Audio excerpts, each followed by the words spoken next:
आज आपण बनवत आहे मका पोहा चिवडा। हा चिवडा खाण्याकरता खूप छान लागत असतं। मिक्सरचं पॉट घेतलेलं, यामध्ये आपण टाकूया पोहा खायच्या चम्मचनी 2-3 चम्मच लाल तिखट। इथे मी काश्मीरी लाल मिर्च पावडर घेतलेला आहे। तिखटचं प्रमाण कमी जास्त करू शकतो। पोहा खायच्या चम्मचनी 1 चम्मच साखर टाकलेली। चवीनुसार मीठ टाकूया। धनिया पावडर टाकलेले थोडीच हळद,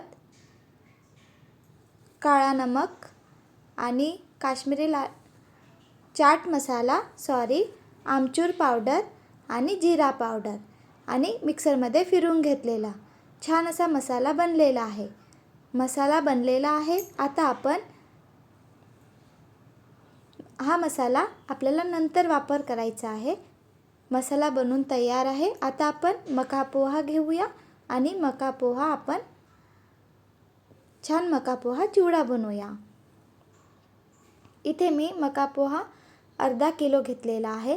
अर्धा किलो मका पोहाचा चिवडा जास्त बनत असतं कारण आपल्याला तळायचं आहे। कढई घेतलेली, कढईमध्ये थोडंसं तेल टाकलेलं। यामध्ये आधी आपण काजू तळून घेऊया।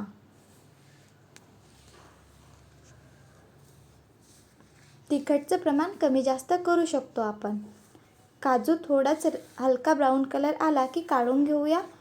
खोबरं घेऊया। खोबरं छान लंबा आकार देऊन कापून घेतलेलं खोबरं तळून घेतलेलं। शेंगदाणा तळून घेत आहे। खोबरं, काजू, बदाम, शेंगदाणा, बेदाणे याचे प्रमाण आपण कमी जास्त करू शकतो। आजचा मी मका पोहा चिवडा हा मला ऑर्डर आलेला त्यासाठी बनवलेला आहे। व्हिडिओ पण बनवलेला आहे आणि ज्यांना मला द्यायचा होता त्यांना पण हा चिवडा दिलेला आहे आणि लवकर बनत असतं। मी ज्यांना दिला त्यांना हा चिवडा खूप आवडलेला आहे। आता आपण मका पोहा तळून घेऊया। मका पोहा तळताना तेल गरम असायला पाहिजे। थंड असलं तर मका पोहा फुलून येत नाही। तेल गरम असलं की आपण मका पोहा तेलामध्ये टाकूया आणि छान असं तळून घेऊया। हा चिवडा लहान मुलांना पण खूप आवडत असतं। चटपटीत बनतं, आंबट, तिखट आणि गोड, कारण आपण चाट मसाला वापरलेला आहे, आमचूर पावडर आणि लाल तिखट आणि साखर। बघा छान असं फुलून येत आहे आणि एका चाळणीमध्ये काढूया जेणेकरून मका पोहा चिवडा आहे तो तेलकट बनणार नाही। चाळणीमधनं एक भांडं घ्यायचं, चाळणीमध्ये काढायचं, त्यामध्ये चाळणीमधनं तेल खाली पडणार।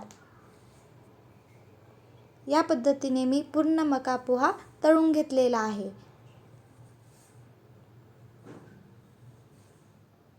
हा चिवडा बनवण्याकरता खूप सोपी आहे। फक्त मसाला मिक्सरमधून फिरवून घ्यायचा आहे आणि मका पोहा तळायचा आहे। शेंगदाणा, काजू, बदाम याचं प्रमाण कमी जास्त करू शकता।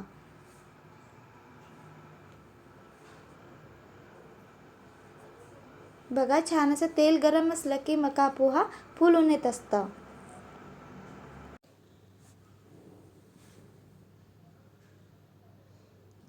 छान असे मी पूर्ण मका पोहा तळून घेतलेला आहे। बघा काहीच तेलकट नाही झालेला। एकदा नक्की बनवून बघा आणि अर्धा किलो मका पोहा चिवडा पुष्कळ बनत असतं। या पद्धतीने पण लहान मुलांना खाण्याकरता मका पोहा छान लागत असतं। आपण मसाला बनवून घेतलेला होता आणि आता आपण काजू, बदाम पण तळून घेऊ शकतो। मी इथे सॉल्टेड बदाम टाकत आहे म्हणून मी तळून घेतलेला नाही आहे बदाम।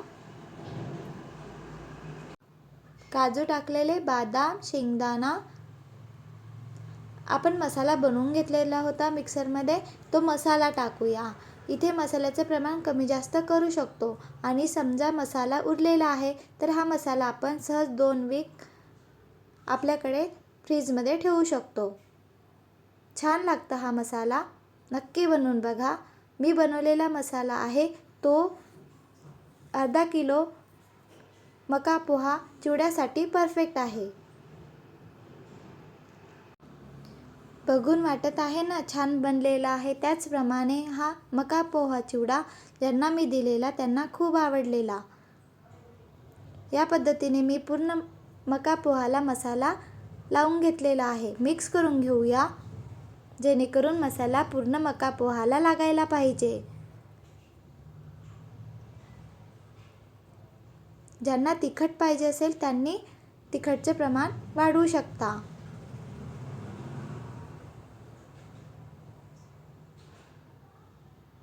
छान असा चिवडा बनवून तयार आहे. या पद्धतीने नक्की बनवून बघा. मी या पद्धतीने अर्धा किलो मका पोहाचा चिवड्याचा ऑर्डर कंप्लीट केलेला आहे.